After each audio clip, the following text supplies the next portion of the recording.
Togo, justice. Le président de la Cour suprême dénonce les agissements des auxiliaires de justice après sa sortie très retentissante d'août 2022. Le président de la Cour suprême, Abdoulaye Yaya, revient cette année 2023 pour faire le point de la situation au niveau du ministère, ou du moins de la justice togolaise. Et le président de la Cour suprême fustige un peu le comportement des auxiliaires de justice. Il s'attaque ainsi à tous ceux qui travaillent dans l'appareil judiciaire togolais, qui sont censés donner une bonne image à la justice, mais qui au final, selon lui, ne font pas le travail pour lequel ils sont appelés. Abdoulaye Yaya était face à la presse et à certaines personnalités du monde judiciaire togolais hier, où il dénonçait donc ces agissements. Nous en parlons avec vous en regard du président de la Cour suprême sur l'appareil judiciaire au Togo, et le regard n'est pas très reluisant. Oui, je pense que lorsque vous le dites, je ne pense pas que c'est cette sortie du président de la Cour suprême qui évoque le sujet, et en tout cas d'une manière directe face à la presse, mais également devant certaines autorités judiciaires. La question, je pense, c'est une question pratiquement qui mine nos juridictions africaines, mais déjà en parler est déjà un acte dissuasif. Mais là, c'est vrai, puisque les vices que le président de la Cour suprême, qui est le patron direct des magistrats, en train de dénoncer, sont des actes connus de tous. Mais maintenant, quels sont les mécanismes à mettre en place donc pour les éradiquer? Et il vous en souvient également que cette sortie fait place à une autre sortie d'un autre magistrat, pas des moindres, le président de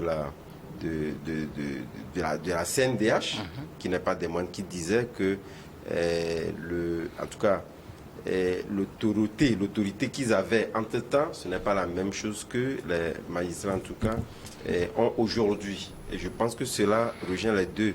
Mais la question aujourd'hui n'est pas seulement la question liée donc aux magistrats. Lorsqu'on parle des auxiliaires de justice, vous savez, nous avons les notaires, les huissiers, les avocats et tout. Et les experts, lorsque nous parlons des géomètres, etc. Il y a également d'autres experts également. Mais je pense que de mon point de vue, c'est vrai. Comme je le disais tantôt, une chose est de sortir. Ça peut être un élément déclencheur qui peut dissuader ceux qui en tout cas se donnent à ces pratiques-là, de pouvoir donc se ressaisir ou de pratiquement trouver d'autres méthodes, de ne pas tellement les exposer, parce que chaque jour ces plaintes-là sont là.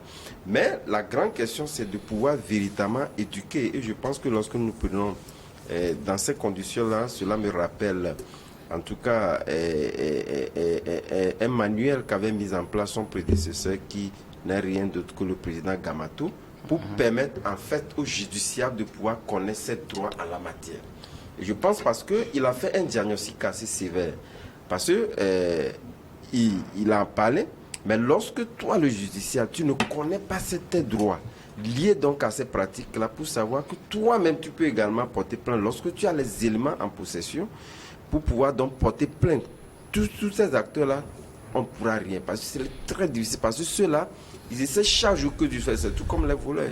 Chaque jour que vous mettez les mécanismes en place, ils vont scruter d'autres mécanismes qui permettent de prendre de l'avance sur vous et de pouvoir mieux outiller la stratégie, et si bien que ça passe comme si rien n'était.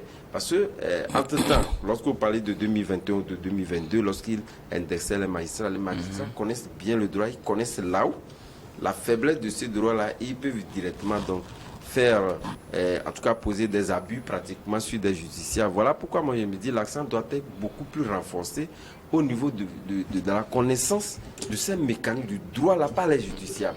Il n'y a que ça qui peut permettre véritablement de pouvoir résoudre ces problèmes-là. Parce que lorsque vous savez qu'on fait des abus sur votre personne, parce que vous avez demandé tel ou tel travail au niveau de tel ou tel auxiliaire, il faudrait quand même que vous soyez en possession des éléments qui permettent de pouvoir porter plainte. Sans quoi, c'est bon, je pense que c'est une sortie, et que moi je qualifierais d'une sortie de plus, parce que ça a été toujours le cas.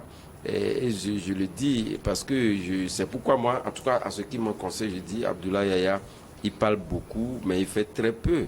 Mais parler est déjà une bonne chose, mais mettre en place des mécanismes qui permettent véritablement de pouvoir résoudre définitivement ces problèmes-là, là, le chemin reste encore à faire. Je donnais ce nous, la justice togolaise, un nouveau tableau très malveillant sur la justice togolaise, et ce tableau est peint par le président de la Cour suprême. Ben écoutez, si c'est à ce niveau, jusqu'à ce niveau que le tableau est sorti, ben qu'est-ce qu'il y a lieu de dire? C'est évident. Et donc, ce n'est pas n'importe qui a fait cette sortie. Hein. C'est le président de la Cour suprême. C'est le président de la Cour suprême.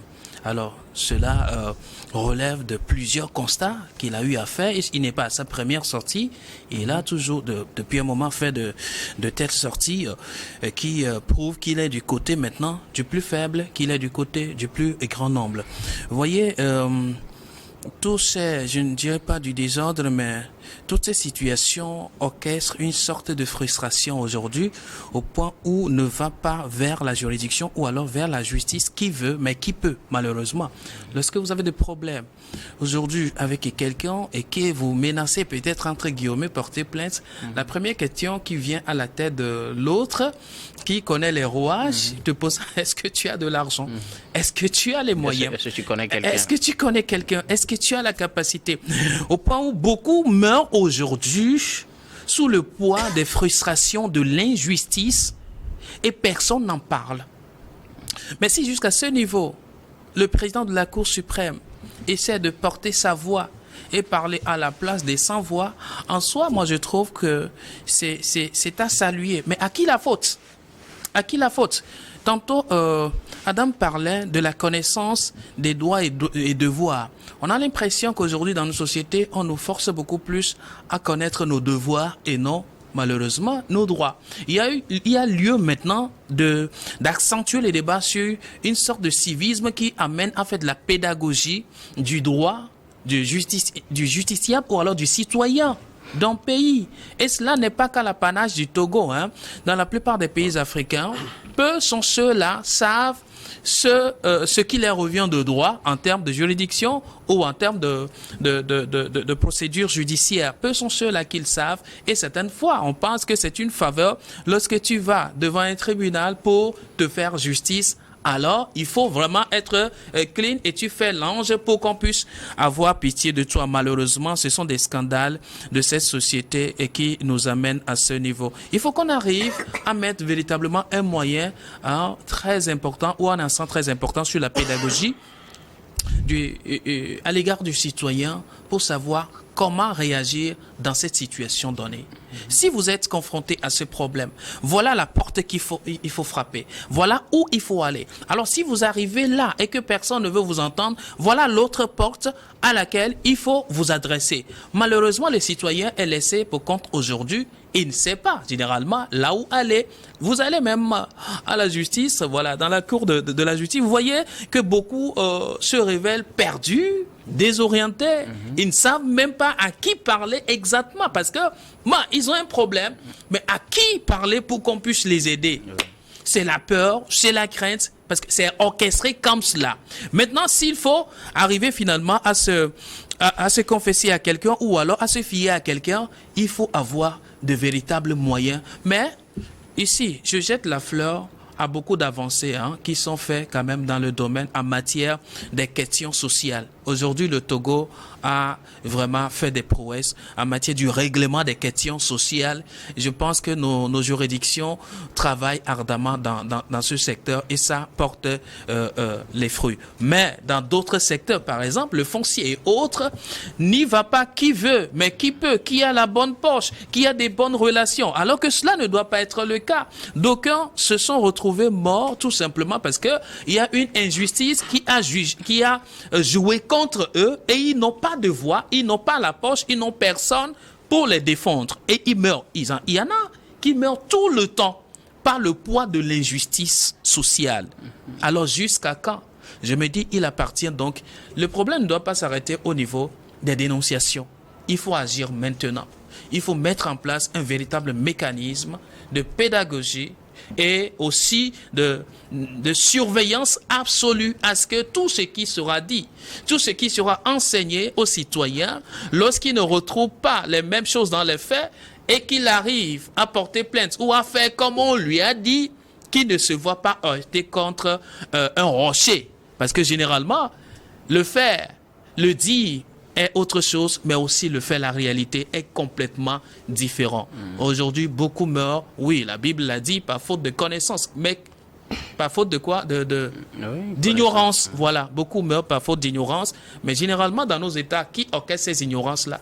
Ce sont ceux-là même qui sont censés envoyer la lumière, qui orchestrent et qui organisent les ténèbres à des fins lugubres.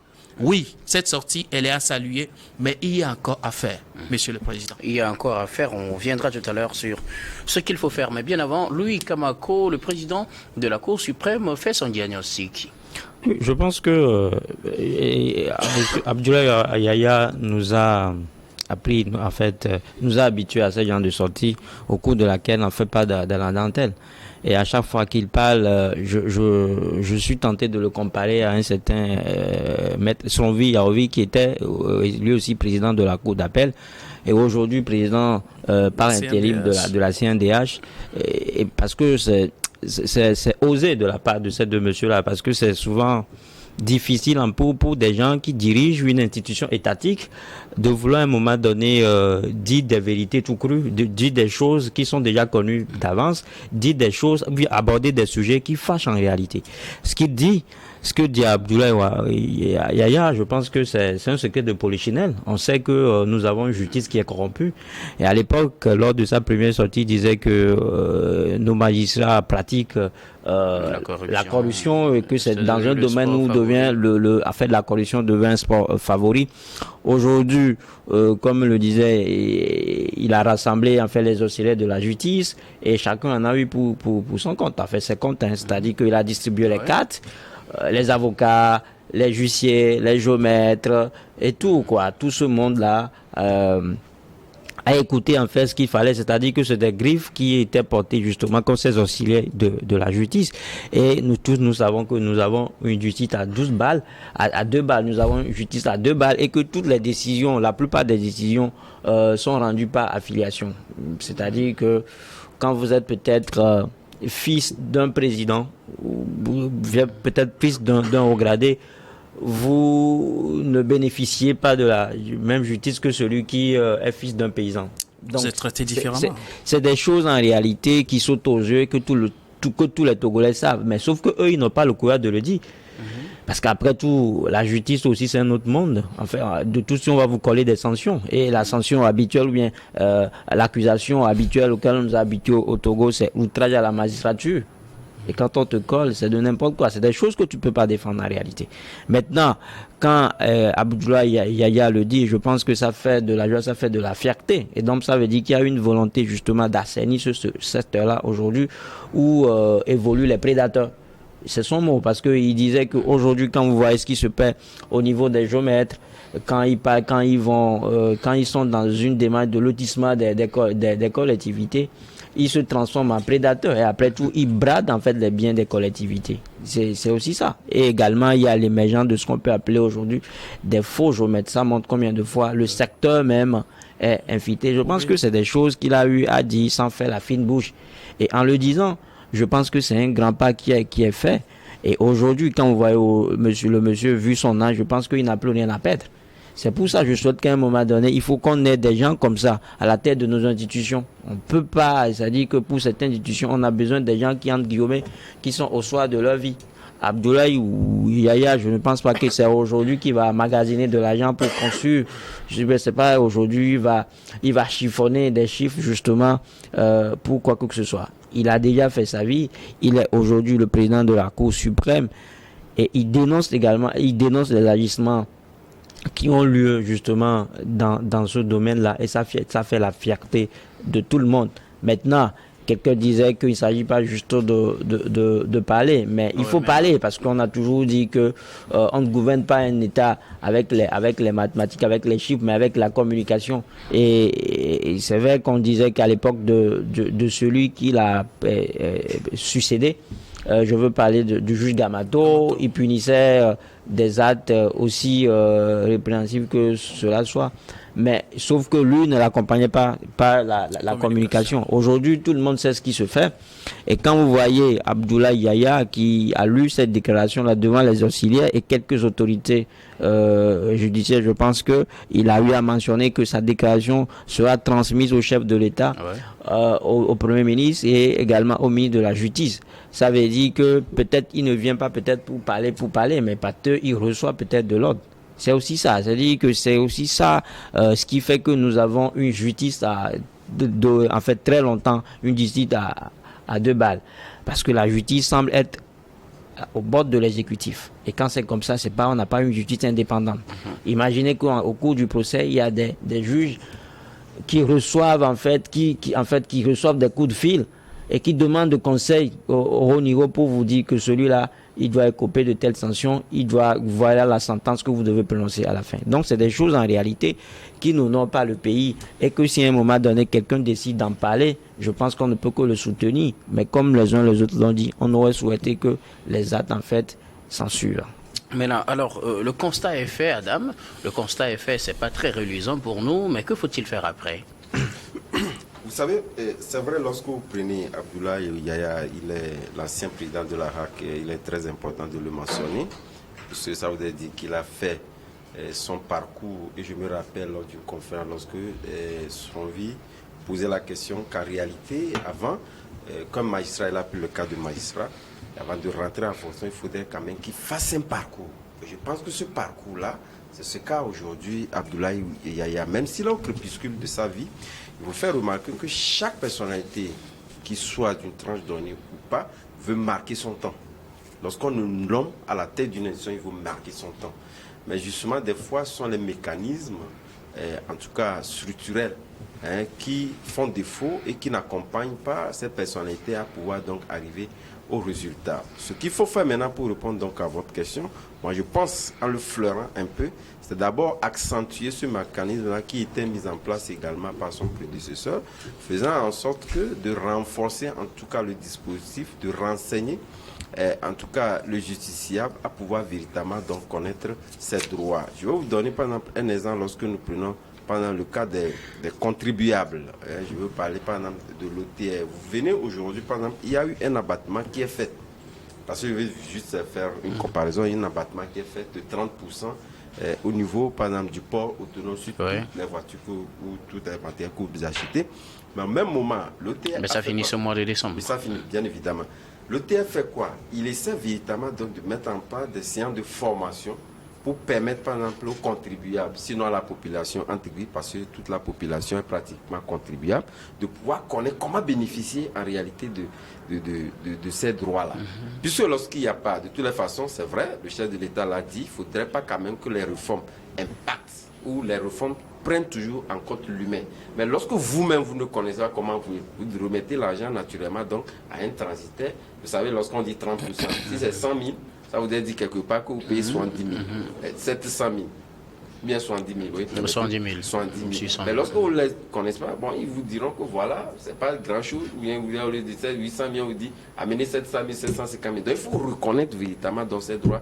Donc contrairement à ce qui se passe là-bas, c'est ce qui se fait de l'autre côté. Donc je pense qu'il faudrait quand même que quelque part le dire, vous devez dire quand même qu'on a pris conscience d'une situation existante et que cela peut être dissuasif vis-à-vis de ceux qui le pratiquent. Depuis longtemps, on a parlé par exemple de cas des démarcheurs au niveau de nos tribunaux. Jusqu'au jour d'aujourd'hui, la question est restée pendante.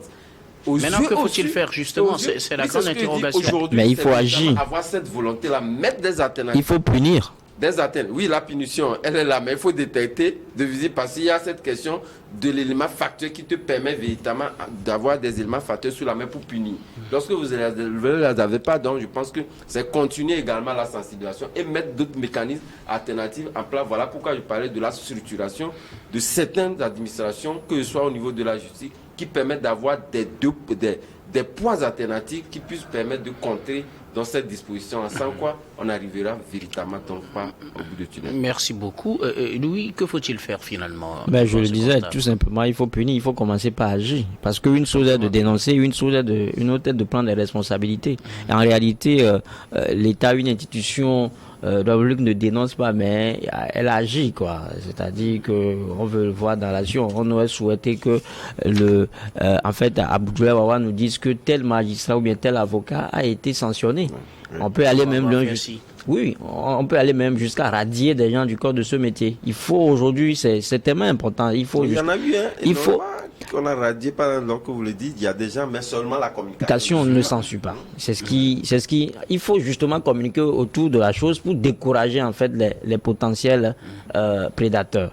Est-ce que vous voyez? Parce que c'est-à-dire qu'aujourd'hui c'est devenu peut-être un fonds de commerce pour les gens. Les avocats doivent normalement donner conseil vis-à-vis, doivent prodiguer des conseils en fait aux justiciables. Mais aujourd'hui tout le monde décide en fait de faire tourner son cabinet.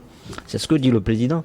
Parce que quand le justiciable vient chez vous, vous devez normalement lui expliquer en fait le bien fondé de l'action initiée contre lui et que voici le dossier est défendable ou pas.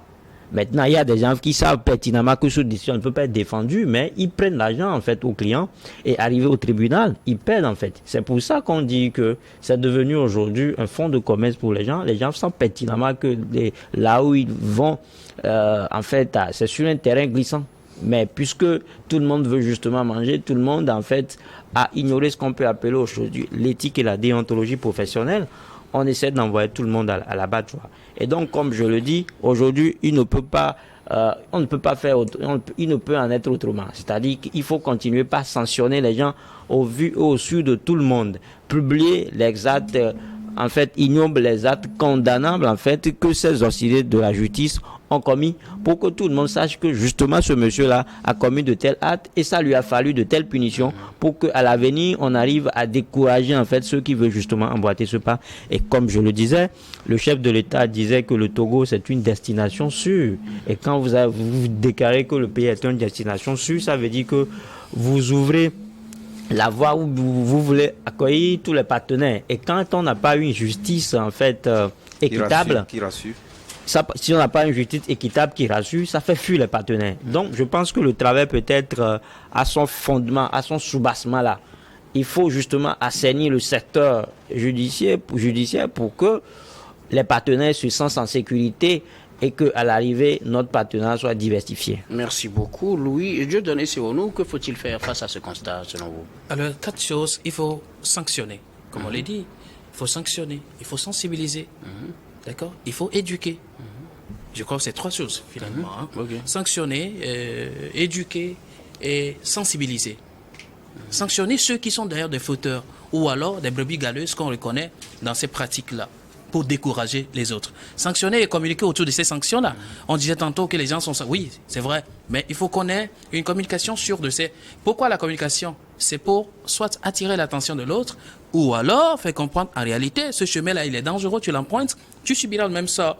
Et j'apprécie une société aujourd'hui, bien que je ne veux pas faire sa publicité, je parle de l'OTR, très rigoureuse, d'accord, dans ces genres de pratiques. Lorsqu'on constate l'agissement d'un brebis galeuse dans le système de fonctionnement de l'OTR, c'est irrévocable en fait. On te radie tout de suite et maintenant, pour ne pas être, voilà, ce grain pourri là et contaminer les autres. C'est vrai, je ne fais pas la publicité à l'OTA. Mais ça, au moins, cette pratique-là est bon pour encourager les bonnes pratiques. Après, tu passes. C'est une bonne pratique quand même qu'il faut encourager et pour pouvoir mettre fin à ces genres de situations. Sensibiliser et aussi davantage, c'est les acteurs du domaine ou alors de chaque domaine, les sensibiliser sur les bonnes pratiques, leur rappeler les bonnes pratiques et la conscience professionnelle. C'est pourquoi ils ont prêté serment. Aussi éduquer, c'est la face de la population maintenant. Faire comprendre à la population ce qui est de son droit en tant que citoyen togolais. Voilà comment réagir en face d'une telle situation. Alors sinon, on serait toujours en train d'évoluer dans ce gros lot d'étranglement et ça ne finira pas. On en parlera toujours. Merci beaucoup à vous, Dieudonné Sironou. Nous allons donc faire un dernier tour de table pour les mots de fin. Nous arrivons à la fin de cette émission, Adam. Oui, mon mot de fin va toujours rester dans le cadre judiciaire parce que c'est vrai, il n'est pas toujours évident de peindre tout en noir. Il y a des magistrats qui font du bon boulot et lorsque vous écoutez certains judiciaires qui vous disent je n'ai personne, c'est vrai, les gens sortent de l'argent, mais des gens qui résistent également sur cette corruption. Il y en a des magistrats, ils ne sont pas tous logés dans le même enseigne. Donc il faudrait quand même qu'on puisse révéler ces bons exemples-là. C'est vrai, notre administration également ne permet pas, parce que vous pouvez quand même parler de vous, mais quand même nous avons des éléments qui permettent véritablement d'applaudir certains magistrats qui doivent servir d'exemple pour faire en sorte que nous ayons des exemples modélisables dans la société. Merci beaucoup à vous, Adam Adjronou. Vous êtes journaliste, directeur de publication de Vision d'Afrique. Merci d'être passé sur ce plateau. C'est un plaisir. Louis Kamako. Non, je voudrais être dans le même sillage pour dire que nous souhaitons avoir une justice équitable qui rassure, parce que la justice, après tout, c'est le dernier rempart. Quand vous êtes dans un État comme le Togo où les droits de l'homme ne sont pas aussi que ça respectés, il faut qu'on ait une justice qui soit à la rescousse en fait des populations. Et donc, nous souhaitons par extension que l'action que commence ou bien que mène ou bien la lutte que mène Abdoulaye Yahya soit allée au bout. Louis Kamako, vous êtes également journaliste et vous êtes aussi analyste politique. Merci d'avoir répondu à notre invitation. Merci également pour l'invitation. Je vais terminer avec vous, Dieudonné Sewonou. Oui, je resterai toujours dans la cour de la justice pour dire tout a échoué. Maintenant que la justice nous permet quand même de trouver le dernier rempart. Tout a échoué. Que seule la justice nous permette quand même de nous retrouver. Car, ce qui est évident, le riche et les pauvres passeront forcément par un triangle de la justice. Que la justice joue véritablement son rôle. Je passe par ici et pour saluer et puis mes encouragements à tous ces secrétaires-là des procureurs de la République. Lorsque vous les voyez tout le temps, ils sont tout un monde qui les accable tout le temps. Ils doivent ranger les dossiers et annoncer des rendez-vous au procureur. Ce n'est pas évident. Donc félicitations et mes mots à tous ces secrétaires et aussi Virginie, des policiers là qui restent toujours devant le bureau, les bureaux des professeurs et comment dire des procureurs. Des procureurs, non des professeurs. Merci beaucoup à vous, Dieudonné Sewonou. Vous êtes journaliste et directeur général d'Elios Service. Merci aussi d'avoir répondu à notre invitation. Un grand merci à vous, très chers téléspectateurs, de nous avoir suivis. C'est la fin de ce numéro de Regard Croisé et du programme du soir de ce jour. Je vous retrouve demain avec le même plaisir pour un autre numéro.